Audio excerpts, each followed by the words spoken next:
And I want to bring in Congressman Hakeem Jeffries of New York, who represents areas of New York City that were hard hit by Superstorm Sandy. And Congressman, I want to play for you this bit of sound from Senator Coburn, or actually read this to you. Senator Coburn saying that it's insensitive to talk about offsets. It's insensitive to even talk about it now. It just shows the crassness of Washington versus the sensitivity we need to have. What is your sense about whether offsets are going to be demanded on this and whether they should be? Well, it's my hope that offsets won't be demanded. We went through this as it relates to Superstorm Sandy, and it was highly problematic. You know, the federal congressional response to disasters have got to be three things. They've got to be swift, they've got to be compassionate, and they've got to be thorough.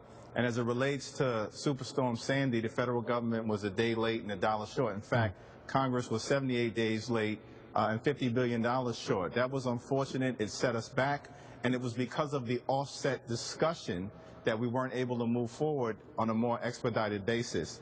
We're all hopeful here in the Congress, and certainly on the Democratic side of the aisle, to make sure that as it relates to this disaster, we can get the relief necessary to the people in Oklahoma as swiftly and as thoroughly as possible to help them get through initially the recovery phase, but then, of course, the rebuilding after the humanitarian issues have been dealt with.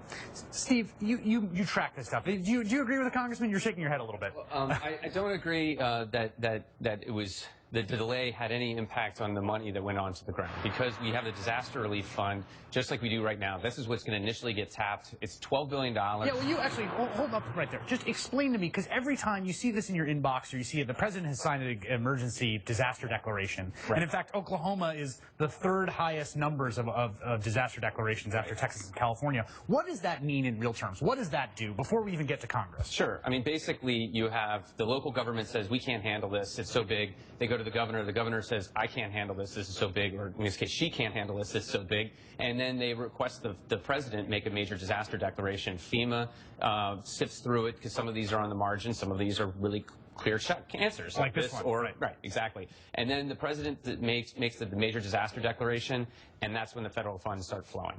And so that's when the money starts moving into the region and flows. And so there's $12 billion today in the disaster relief fund that is available for the president to start sending through FEMA to the area. Same thing happened with Sandy. And I just point out, and I don't want to relitigate Sandy or whatever, but I mean, the president didn't even request any money, didn't submit any requests to the Congress until early December, more than a month after the disaster had happened, because there is this money available. Congressman, was the money flowing quick enough, fast enough, and getting into the right hands in the wake of Sandy because the president had signed that declaration? Well, the big issue, Chris, was the fact that the National Flood Insurance Program had run out of money, and so there were a whole bunch of claims that had been filed, people who were legitimate policyholders who were seeking relief based on the policies that they had held, but FEMA had made clear that there was not sufficient funding in order to process the existing claims and those that would be anticipated.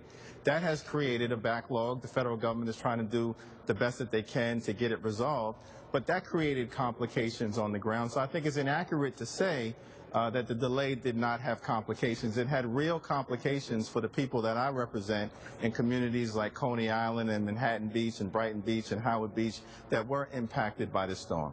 But just to get to the point, though, about in this context, and yes. And I mean, there was money that went on the flood insurance separately ahead of the other Sandy stuff. But as we get to this discussion of offsets, I mean, you know, and that's really what this is coming down to, whether there's going to be delay because of the debate over offsets. Right.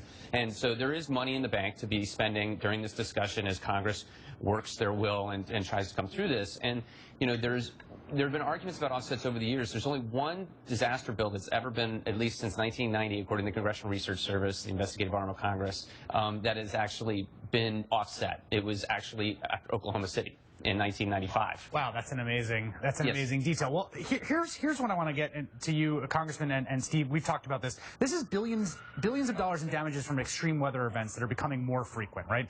Paul Douglas at the beginning of the show said we don't have science to link increased tornado severity to climate, but we have a lot of extreme weather events that are linked to climate. You can see we're going up. We're seeing more disasters. We're seeing actually more expensive tornadoes because of building in areas that formerly are rural.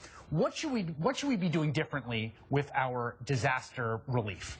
I mean, what we should be doing is actually spending more money when we don't have a disaster to try to mitigate and to pre-spawn to disaster, to move people out of harm's way, to encourage that. We should be reorienting our disaster funding things that actually incentivize states to have disaster response plans, maybe even make our disaster relief funds, which are currently just 75%, on a sliding scale of 50 to 75%. The more you have in building codes, the more you have in things that are going to help you out, and also taxpayers out, that we're not bearing as much of the burden. Those type of changes would actually have a really big impact and would make those disaster relief dollars go farther.